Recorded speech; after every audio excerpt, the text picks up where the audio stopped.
mistakes I did on my prop firm evaluation when I just started. I had 4 losing trades, one after another.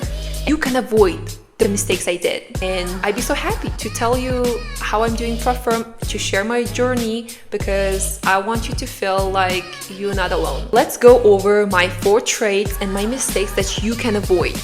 Perfect.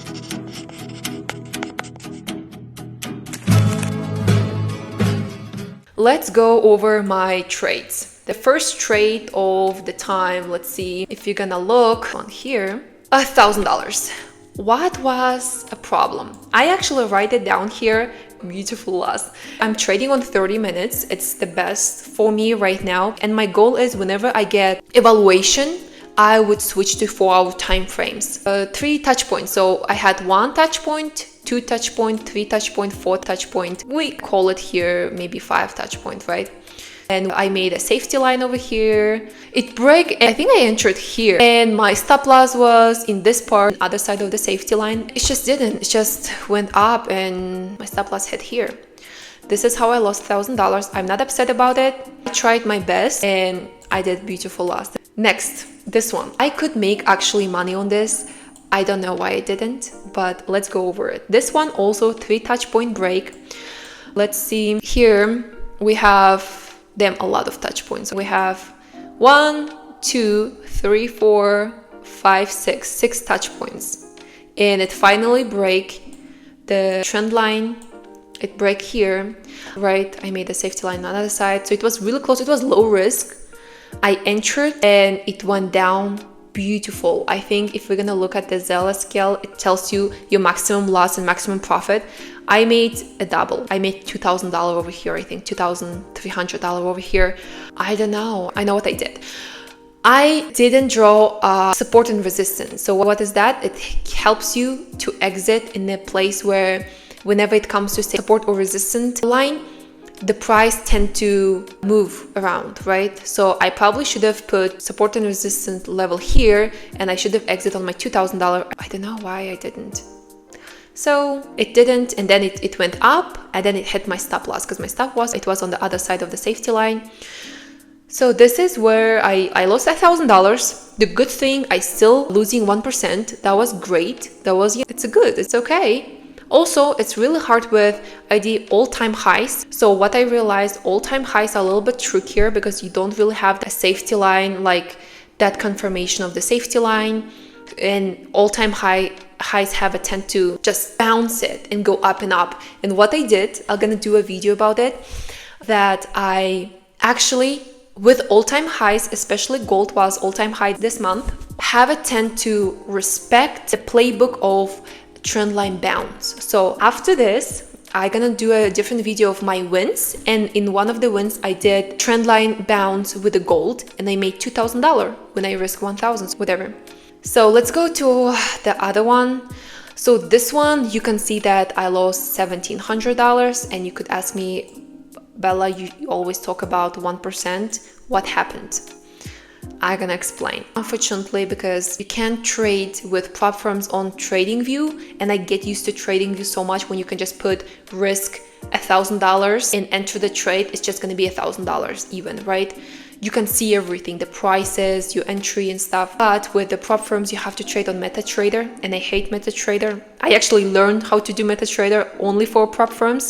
It's a little bit complicated because you have to put lots there. And it's so hard for me to calculate lots. I use ChatGPT, and I did use ChatGPT, and it told me, oh, your lots should be, I don't remember what it was. I think it was 1.7, or they were like lots for, it's gold, right? And somehow I entered 1,700 instead of 1,000. And I was like, oh, that was a bummer. And now I'm double checking everything, and I probably have to learn how to calculate myself, probably with a calculator. What happened here? You can see that I was in a profit of $2,000 and maximum loss was around 2,000. So it was like 50-50. My mistake was I accidentally made a bigger loss. I should have probably exited in a right way. This one is 2 touch point break. Let's look at that. So I entered here for short. So I thought it's gonna short. Okay, 1 touch point. We have a 2 touch point, and I don't know if you're gonna call this multiple, but I'll just do 1. So it's 2 touch points. Then it broke, right? Then it went down, and somehow this big wick took me out, and it made higher high. That was crazy, and it took me out. It had a big wick that probably grabbed the liquidity here, and I entered here, right, because it broke here. It should have go down like this beautifully, and my stop loss was here, I believe, right here. But it came, it retested. We love retest, but this week somehow, I don't know what happened. Maybe the news. I missed the news. I never trade with news.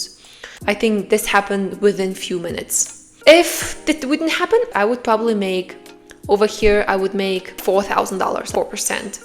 But it is what it is. I'm not upset about it. I'll probably be a little bit cautious with all-time highs because I think 2 losses in a row, maybe you noticed it was from all-time high gold. So in all-time high gold or any all-time highs, I have to be careful. This is what I wrote it down on my journaling. 4th trade. What kind of mistake I did, and we can see that majority of the time it was on the loss. What happened? It was also gold burned me out. Actually, 3 times in a row it was gold. And one of my mistake, I think if I lost in one instrument, I just have to really think about it. I have to really think about what's happening. And what I did after this one, I stopped for 2 weeks. I analyzed, I wrote it down, everything. And then I actually started trading really good. So I had 1 touch point, I had 2 touch points, 3 touch points. I'm trading 30 minutes. And I entered here, right? I entered here when it break, it retested, and I was like, oh, I'm feeling good. And then it just took my stop loss and went up. My mistake here was, first of all, 3 touch points, great.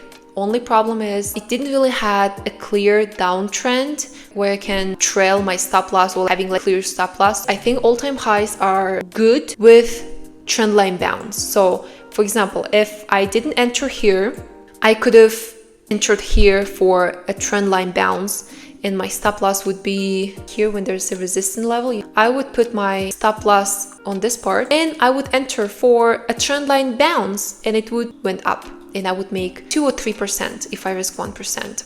So the lesson for you, a lesson, just sharing my journey. All-time highs, do trend line bounce.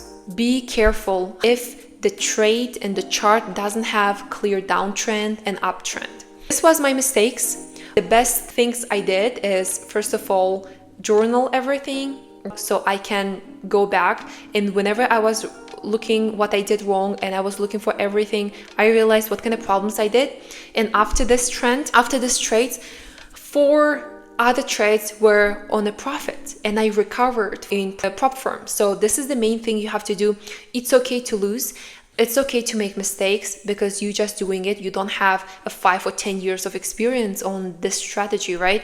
So you will just make not great decisions. So it's okay. All of this, it was within 2 weeks, right? I entered here. So I would say that if you're losing, just take a break or go to TradeZella or anywhere that you can actually journal your trade and just look for everything, for support and resistance level. Maybe you missed something and everything would be great. All right, thank you so much for watching. I hope this video was really helpful. If you have any questions, comment below.